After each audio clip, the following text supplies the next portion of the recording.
নমস্কার, সবাই কেমন আছেন? আবার একটি নতুন ব্লগে আপনাদের সকলকে স্বাগত। আজ বসন্ত পঞ্চমী অর্থাৎ সরস্বতী পুজো।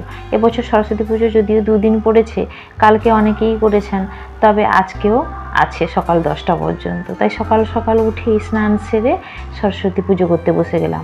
এবছর ছেলে মাধ্যমিক দেবে, তাই একটু মন দিয়ে ছোট্ট করে মূর্তি এনে নিজের মতো করে পুজো করলাম।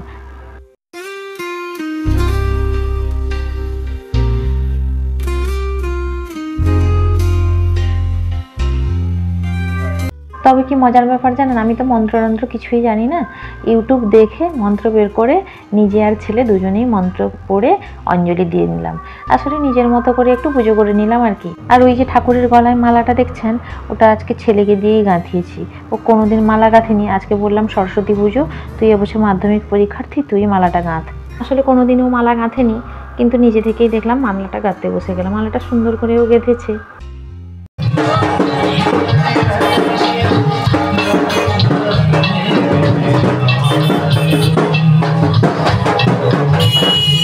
বাড়িতে তো পুজোটা মোটামুটি শেষ হয়ে গেল, তারপরে চলে এসেছি দুজনে মিলে শিব মন্দিরে। আসলে সামনের সোমবার ওর মাধ্যমিক, তাই আর তো সময় পাবে না, তাই আজকেই চলে এলাম মা ছেলে দুজনে পুজো দিতে। আর সামনেই দেখুন কত সুন্দর একটা সরস্বতী পুজো হচ্ছে।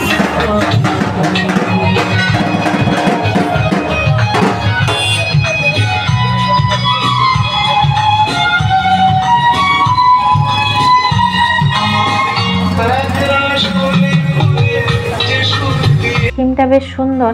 আসলে বাচ্চারা এখানে ঠাকুর দেখতে এলেই অ আ এবং 1 2 3 সব মুখস্থ করে নিবে। যাকে পুজো দেওয়া শেষ হয়ে গেছে, এবার বাড়ি ফেরার পালা। বাড়ি ফেরার পথে ছেলেকে বললাম একটা ছবি তুলে দিত। ছেলে তো কিছুতেই নারাজ, ছবি তুলতে ও নিজেও যায় না আর ছবি তুলেও দিতে চায় না।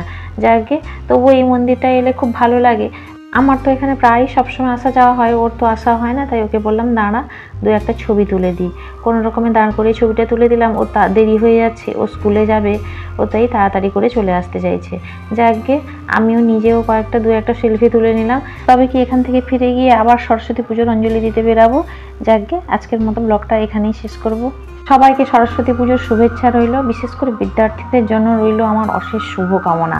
সবার সরস্বতী পুজো ভালো কাটুক, আজকের দিনটিও ভালো কাটুক। নমস্কার।